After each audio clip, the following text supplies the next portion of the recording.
In the world of tiny things, where particles flit and dance, there's a strange and wondrous phenomenon called quantum erasure by chance. It all starts with a particle whose state is unknown to us until we measure its properties and find out what it does.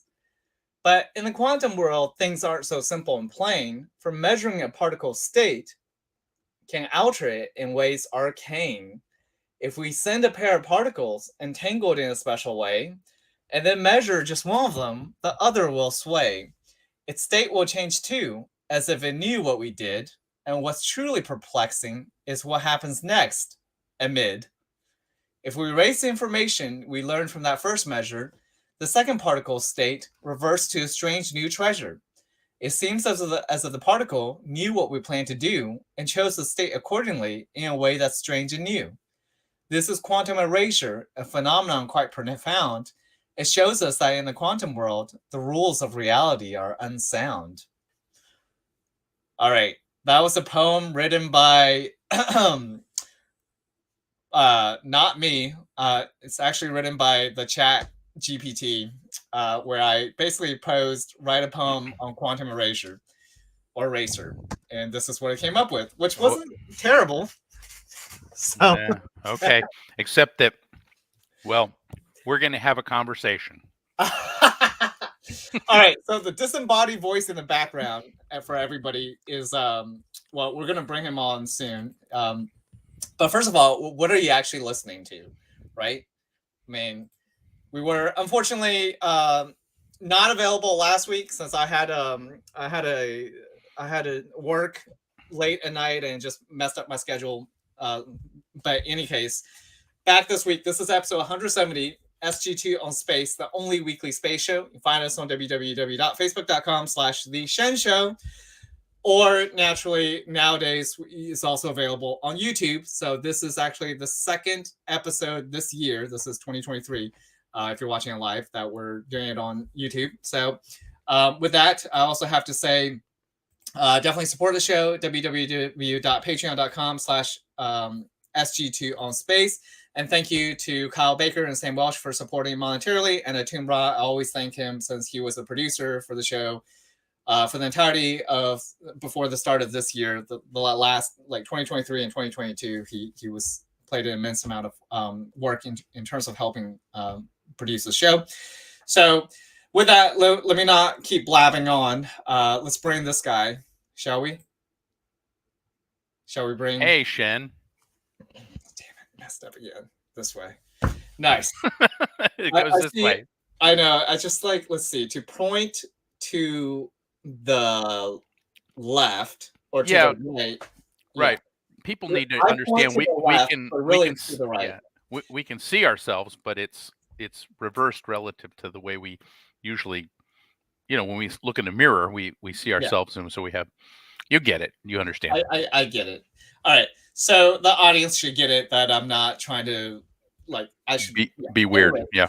This is Dr. Leonard Kramer, and you're the one who actually suggested us to talk about this very fascinating topic of what a quantum eraser is. Or actually, today's date is actually April 12th for everybody who noticed that. But let me ask you this before we dive into anything graphics wise. What is this thing? What, the quantum eraser? Yeah, what is it? I think the whole thing is a misunderstanding. I don't think anything's erased. If we want to take a step back, though, I know it's directly related to the double slit experiment. So maybe for our audience who may not have any background, let's talk about what double slit experiment is. So I have been. Oh, you do have a diagram there. Okay, so that's a. Talk about this first. All right, let's talk about the double slit. Okay, so this is an experiment that people usually get in physics class in high school. Actually, you can use there. They have a sodium lamp. It's just a monochromatic source of light, so it's an emitter. A lot of times these days you use a laser, but an incoherent source is actually better because it highlights the physics more. And so this is the model of an experiment, or the paradigm, whatever the word is, for explaining why we think that matter and particles exhibit both wave and particle-like um, characteristics. And so I think typically what happens is that the scenario is we have a lamp, and it has light that's emitted from it, and it's impinging on a screen, on an opaque screen with slits in it, vertical slits that are close together, and they're closer. They're the distance between the two slits is of the same order as the purported wavelength of this light. What happens is that the light emanates from both of those slits and forms an interference pattern, just like these two waves. And so, like the waves that we're seeing here, and so the we're seeing over on the right a sort of a picture of interference. In other words, the light or particle. Actually, this works with electrons or other particles as well. Will follow there's a different path length between the two slits to the point on the screen, and if the wave is in phase, then it will enhance the signal. So you will have a brighter band there. And if they're out of phase, if they're 180 degrees apart, then there'll be an extinction. So Right. there's these varying bands, and I'm hoping that people are familiar with this. Go on YouTube, you can find lots and lots of explanations for this. And but the neat thing about this is that if you turn there's a couple of things interesting about this. Um, if you turn the power to the lamp down, or you use special apparatus that allows you to just emit a single particle of light, a single photon at a time, then the the the uh, the particle will end up on the screen at some random point that's distributed the same way as that pattern occurs. Right.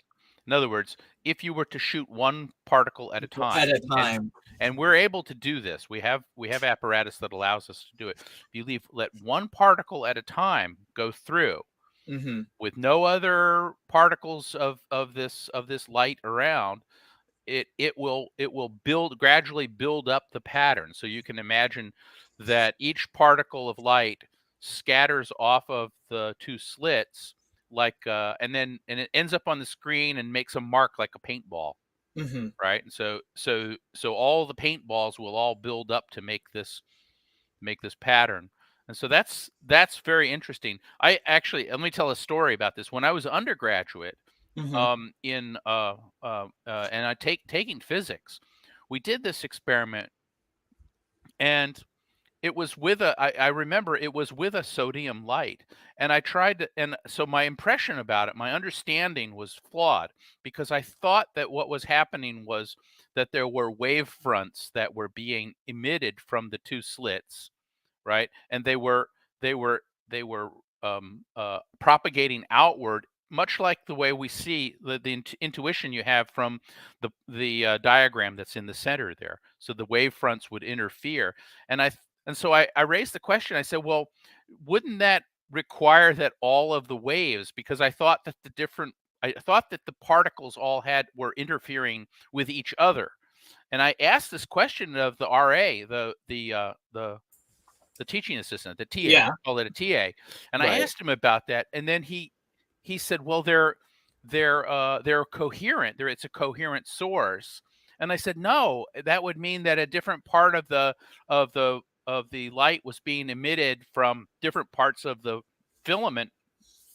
So how would they all get lined up like that?" And he said, yeah, you're right. He didn't really follow it completely. And so we Mm-hmm. actually had a good time, trying to unravel that. And it turns out that this picture that I've explained here is the modern understanding, and it is a fundamental how a single particle can go through both slits, scatter off both slits, and form that pattern is a profound mystery.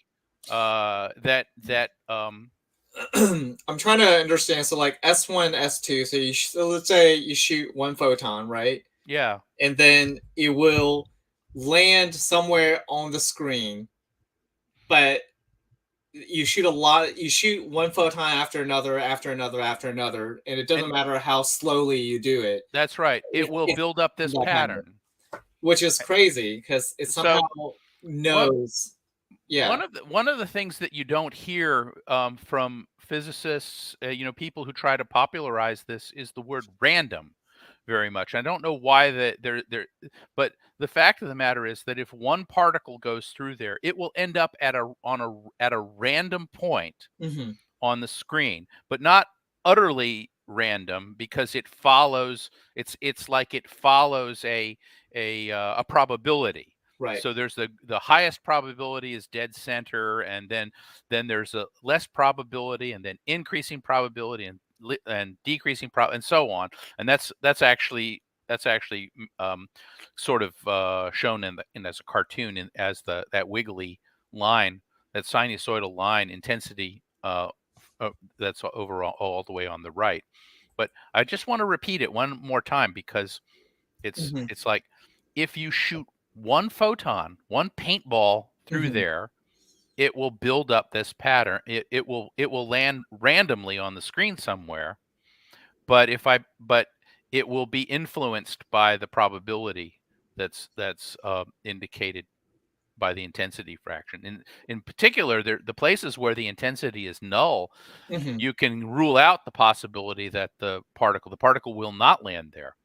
And so I just if you Yeah, I, that if you is pretty crazy how that it, works. It's like and so this is crazy. Yeah, this is and so so this somehow is the particles are able to affect each other, or the whether it's a no no, the it's not. the setup, like Mhm, the entire the entire arrangement, from the emitter through the scattering center there, the slit that it mhm, scatters off of, all the way to the screen, is like a a chamber that mhm, is isolated by itself, and that when the photon hits the screen, then it makes a splat, and then we're done with that we can say that it's made a measurement. mhm, My interpretation about it, as I've thought about it over the years, is that when the when the photon splats on the screen over there, that's a measurement. It doesn't have anything to do with whether you look at it or not.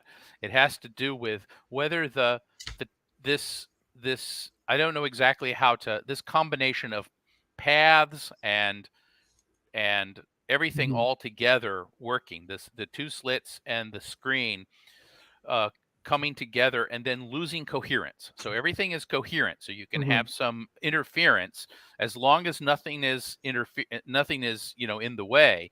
But then when the photon hits the screen, then everything is then it becomes incoherent.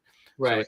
it's not like you hear this term collapse. Like people will you'll see this in the literature and popularly, Yeah, they're talking they'll about say wave function the collapse. wave function has collapsed, but it's not really true that the function has collapsed. There's just one wave function, and the photon has gone through the this very structured arrangement between the two slits and the screen. And then when it reaches the screen, it it it decomposes into another. There's another wave function that determines how it scatters off of the screen, and so it's all one continuous thing. It's just that when it reaches the screen, it becomes so disordered Mhm, and incoherent that we don't even we really can't talk about it like that anymore. And in fact, it it scatters off of the screen. It may cause some, like, if it's a CC, a video screen, it may leave a mark there, and all that. But it doesn't. So the wave function continues to exist all throughout, for the end to the end of time, essentially. But and that's how in the old days they used to say, and sometimes you still see this, and there's a whole bunch of literature Mhm. about people thinking that when you observe it, somehow you're being a conscious observer affects the wave function or That's effects still I thought that's still like the that Copenhagen interpretation, right? that's the Copenhagen interpretation. But they really kind of bullied us into accepting that. What is Uh, your interpretation called? There's a I I don't know what my interpretation is called. I'm sure that there is it has to do with decoherence. It's like as long as we have this waveguide Mhm. arrangement here. Look, for example, suppose we were to surround the two slits with a cylinder, a glass cylinder that was mirrored on the inside, so that the photon would reflect off of it and actually would Mhm. reflect back to the source. Well, there would be no spot on the screen, and so every photon that went in would reflect off the screen and come back out, and there wouldn't be any one place where the photon um, arrived at the screen. If you follow what I'm saying. Yeah. But as soon as we put a screen there to decohere, to sort of break the symmetry, or it's not really symmetry. I really don't know what the word is for it, but we have something there that is not it's perhaps moving around a lot, or as is very rough in shape.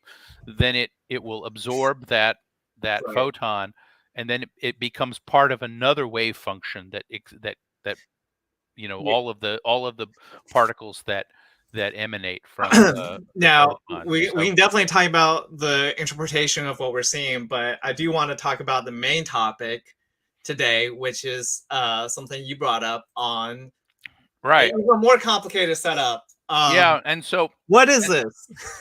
okay, so I've spent a lot of time trying to understand this over a couple of years, right? And so hmm, well, okay, so here we have we have the emitter. So there's a Yep, laser the over laser, there, and this the is double slit. really very highly cartoonish. They've turned it into a real cartoon.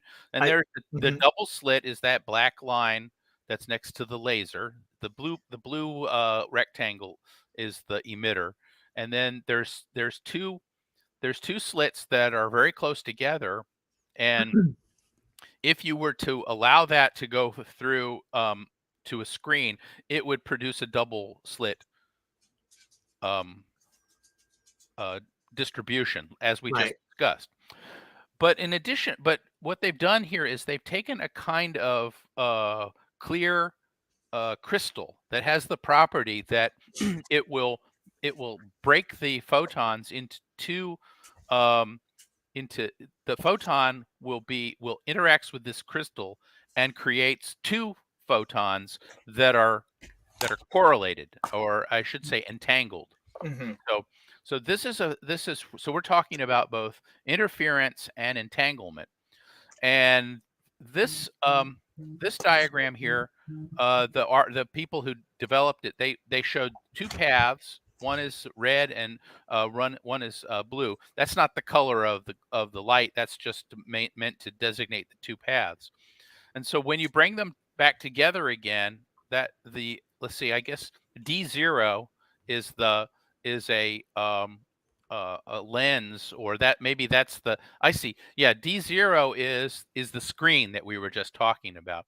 You won't so ordinarily, if the crystal wasn't there, we would see some kind of interference pattern develop at that point, some portion of the interference pattern. But then when we put the crystal in there, what it does is it splits the photons into two photons, and then we can make it go through this arrangement, this weird arrangement down below, which tells us which slit the photon went through. So we have the which way information. And so since we've extracted the which way information, that interference pattern disappears.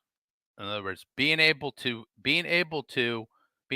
do something or determine which slit the photon passed through destroys the interference. So in this apparatus, no matter what you see in that big complicated thing below, at the screen at D0, there's no interference. There's just a smeared out strip, as it were. All right. So what people think about this is that it's kind of a misunderstanding. The Well, two. I mean, I think you explained it pretty well. Do you want me to play a animation? Sure. If there's an animation about this. Sure. It's that Fermi Lab guy. Oh, okay. Well, he's good, except that I believe he's wrong. He is. He is indeed. I think it's sort of embarrassing because a number of people on YouTube have gone through all of this. Exactly.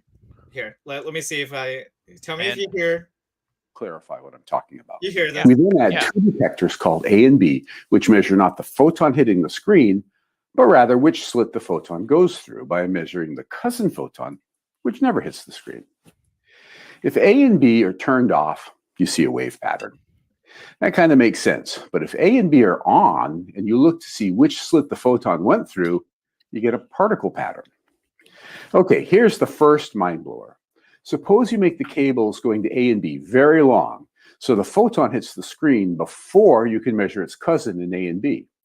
If you do this, the result is unchanged. So what does that mean? It means that if you turn A and B on, detecting the cousin photon affects what the photon hitting the screen does in the past. This experiment seems to completely screw up causality. The particle or wave pattern is created by whether a detector in the future sees which slit the photon goes through. But there's yet another step in weirdness. What if you can erase your knowledge of which slit the photon goes through? What happens then, and how do you do it? You do it by adding 3 half-silvered mirrors. A half-silvered mirror will reflect half of the photons and half will pass through. You put 2 of them, one in front of the detector A and one in front of detector B. This means that the beams of cousin photons can go into the detectors or get passed along to additional instrumentation. You also add 2 new detectors, C and D.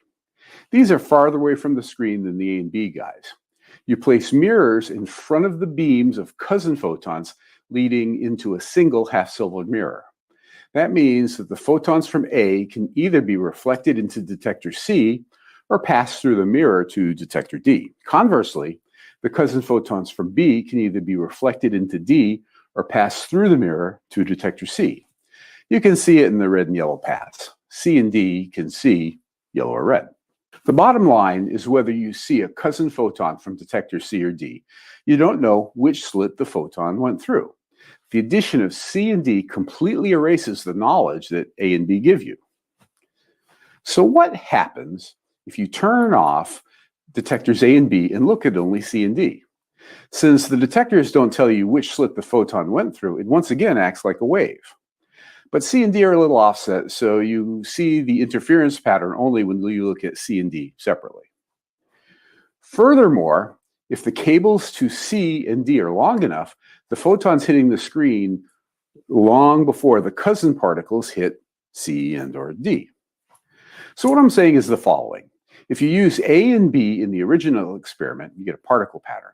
However, if you use C and D in this new version, you get a wave pattern.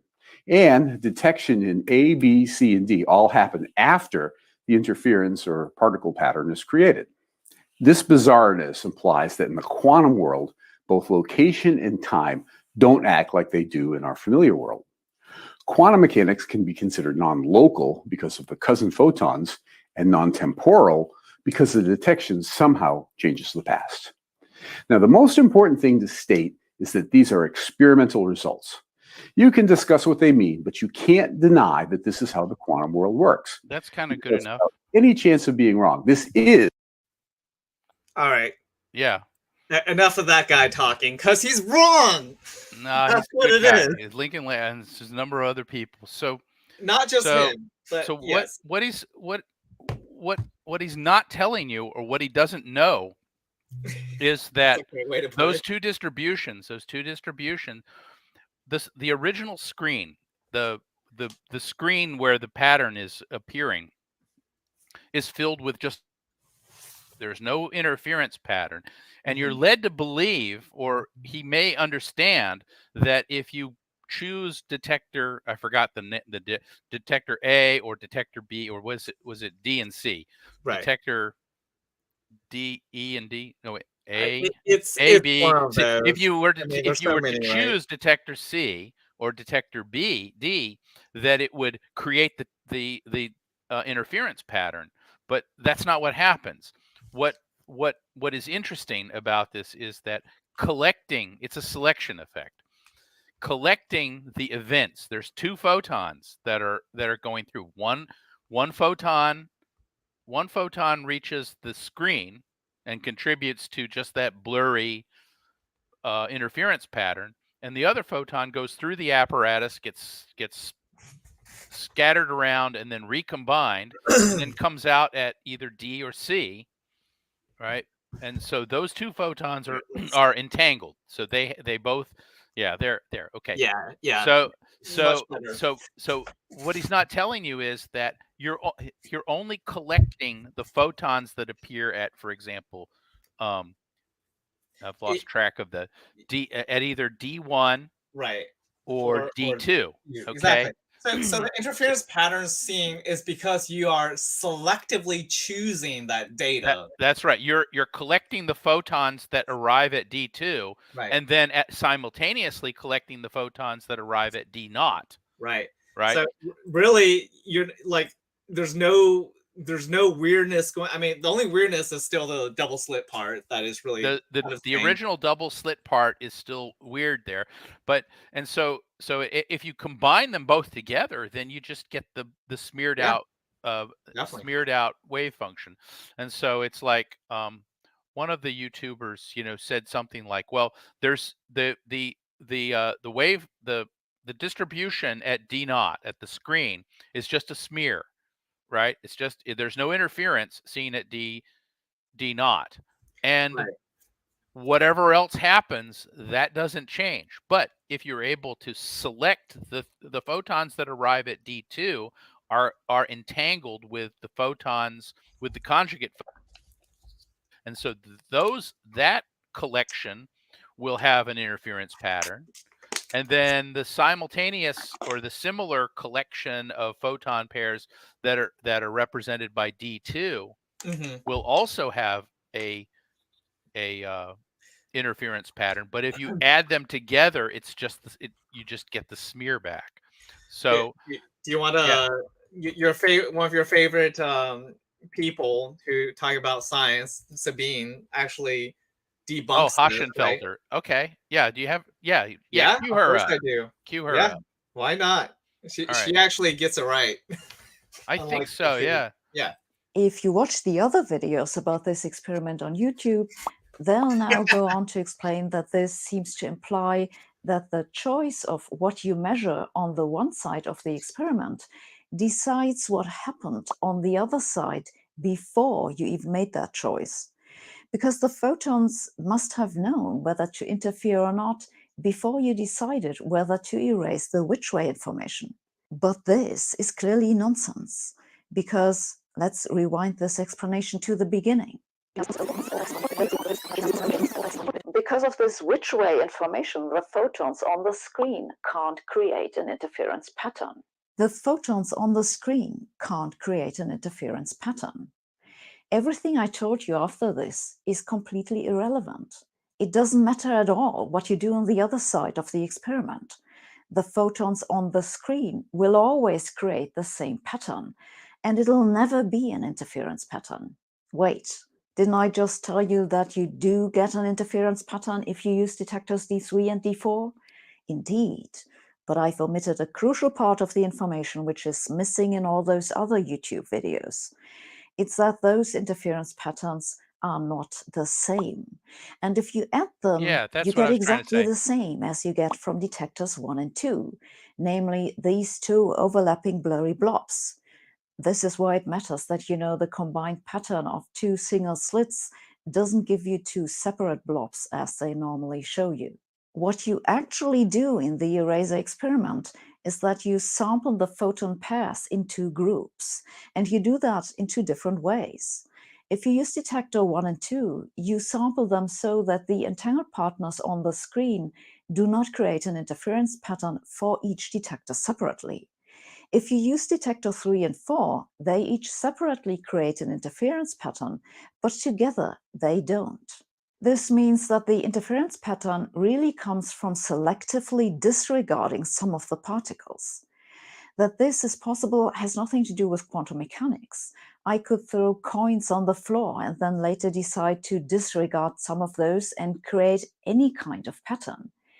Clearly, this doesn't rewrite the past. This, by the way, has nothing to do with the particular realization of the quantum eraser experiment that I've discussed. This experiment has been done in a number of different ways, but what I just told you is generally true. These interference patterns will always combine to give the original non-interference pattern. This is not to say that there's nothing.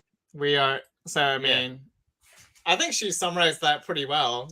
I think so. and you did too. I like that what she said. You disregard, so you're disregarding some of them, and I don't think the others understood. They don't, I because don't they think they presented understood as if you that. somehow like had a retro causal effect where you, Yeah. like you And can see into the past. yeah, and I'm not a or super future. expert. I'm not a Yeah. real expert on the quantum mechanics on this particular issue, but I think I understand the matter Mhm. well. I've talked to some other of my colleagues that I know about this, and most people are, it's sort of embarrassing. I mean, It's yeah, embarrassing that they think there's some weird paradox yeah, and yeah, time causality thing going on, yeah. but really So there's not. It's just how you're sampling the data. yeah. But um yeah, so Leonard, we could dive into all the different ways you can do this experiment and whatnot, but what are do you know any practical implication of this? Just a question for you. Well, I mean, it shows that there's a. I don't know why this was done. I think that they had some ambition that they would be able to. You can make those legs very, very long, and show that that the in other words, the apparatus that does that. You could put that on, like you could have it go through a waveguide and across town, and so before by the time you see the effect Mhm. on the screen. But the fact of the matter is that the photons are entangled, and if you do something to one of the photons, then it will affect the other one. Or you could put it this way. That relationship was already determined, and the choice that you made was already determined for all time. In other words, super determinism. And That yeah, is something that so you we do believe. we do well. It's not something that I choose to believe. It chose me. I mean, things to believe choose me. So, um, Hmm. but yeah, the whole notion of entanglement and this what Einstein referred to as spooky action at a distance is proven. It's observationally true, and so the to me the best resolution of that is that Mhm. it's already been determined. In other words, and so one of the most interesting things about quantum mechanics is that nature generates random numbers, and I don't mean like just a random number you get from throwing the dice exactly. It's Right. just that the particular angle that the Mhm. photon scatters off of the double slit is undetermined. Physics does not predict what that is. We don't know what's happening. The photon goes in, it hits the two slits, and somehow it scatters off at a random angle. A random angle. Random numbers are hard to simulate. Actually, there's a whole Right. art and science that's wrapped up around um, generating random numbers, and so um, it's the I know of no area where anyone has actually studied that or to determine whether quantum events really are random. Maybe there is some correlations that could be looked at that would have some interesting effects, Right. but I have no idea how that might be done. I mean, I think overall we're basically saying that there's, in terms of the quantum eraser, there's not really a paradox here, but in terms of the issue of quantum entanglement, as well as how a particle is, you know, basically a photon is both a, well, really anything is both a particle and a wave, that is Right. still revealed in this experiment. Yes, absolutely. Yes, So, absolutely. And so I guess the only other thing I wanted to say about it is this notion of wave function collapse. I think that, and it has to, and Schrodinger, who invented some of the mathematics associated with quantum mechanics. Everybody knows about the famous two cats. One cat is, some people want to say the cat is dead, but asleep. it's asleep. It's a sleeping cat. Okay, so the cat is both asleep and alive and awake at the same time. But by the way, I have this here. Let me see. I have this that says "Dead and Alive" Schrodinger's cat. Yeah. Okay. Well, the cat it's really asleep. It's either asleep or awake, right? It's a sleeping gas, and so that's a mixed state. And we don't observe mixed states. We observe a sleeping cat. Or, well, the cat fell asleep when the bottle broke, and the bottle broke because of a radiation that was emitted from a particle and hit a detector. Well, the wave function for that particle was confined, or it was well determined in the region around the nucleus that decayed. Okay, but then once it got outside and started to interact with other paths that it could exhibit, it became incoherent, and the incoherence then spread throughout, just became part of the rest of the universe. And so that's the explanation. And in fact, the notion of your consciousness having some effect on it, you observe what's there, and you become part of the entanglement or part of the decoherence. The nerves in your brain and so forth are not. So it's wet, hot, wet, mushy goop inside your brain, and there's nothing quantum going on in there. And so that's the explanation for that. I should say there are quantum things going in there, but it's so incoherent that it doesn't exhibit the superposition that is manifest by the living and, the wake and sleeping cat. The end. I'm gonna definitely very interesting views here, and I want to jump into something else. Which no, really. No. I mean, we're hitting that time now, Yeah. And really, we already went over. Maybe we should just review episodes of the X-Files. Did you ever? Do you know what the X-Files are? Yes, I've seen some episodes. Okay. But look, this is reality. Let's it's reality. Look at this. Let's look at this. All right, you tell me whether you think this is something, notable. Here, let's see it. All right. Okay. Is supposedly, all right. I don't speak Italian, but here's what happened on the 14th of March, 2023. Yeah. So about a month ago, 4 UFOs were observed above Avellino, Italy. 2 people filmed these objects, and they informed the Centro Ufologico Mediterraneo, CUFOM, whose president, Dr. Angelo Carinati, received the video on the official website. So this is what it is. What do you think they are?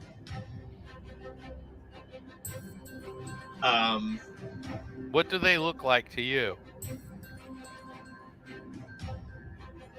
Somebody had a party and the balloons got away. It's such dramatic music here, but they do look like balloons, don't they? I don't know. They look like, Yeah, they look like, yeah, they're probably Mylar balloons, and there's a little flash from them from time to time. But Yeah, yeah. What is that the about? Mylar balloons do that, because they're they're metallized. So, but I don't know. I mean, they look like balloons, and they're tethered together. They got away, and some little girl is crying because she lost her balloons. Okay. Wow. So I don't know. I'm not. All right. It You're, you're, doesn't thrill me. Yeah. that's enough, So I suppose. This just okay. goes on for a little while. Let's see. All right. I think that's about it. I don't think anything else happens. That's such dramatic music. All right. So Yeah. I think at the end of the day, what did we discover here? Nothing.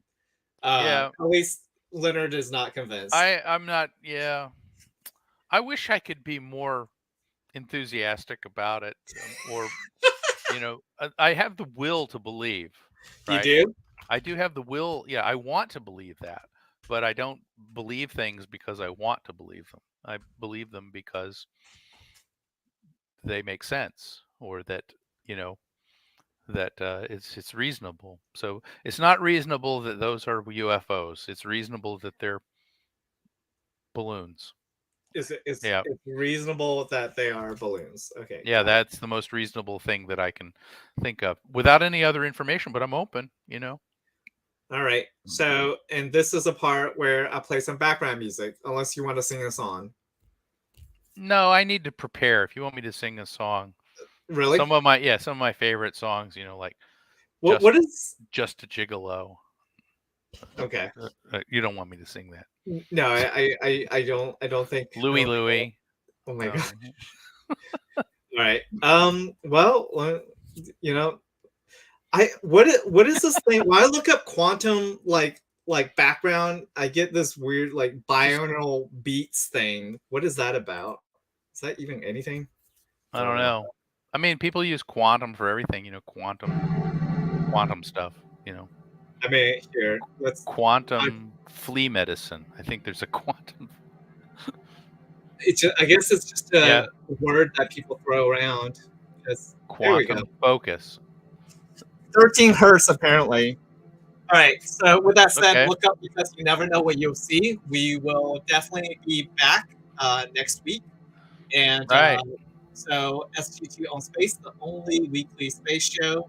I live for it. With Shen and Leonard here, facebook.com/The Shen Show. Support the show on patreon.com/SG2 on Space. We'll be back live next Wednesday at 6:30 p.m. U.S. Central Time. Betcha. With that, I got to say namaste and take care, everybody. Thank you.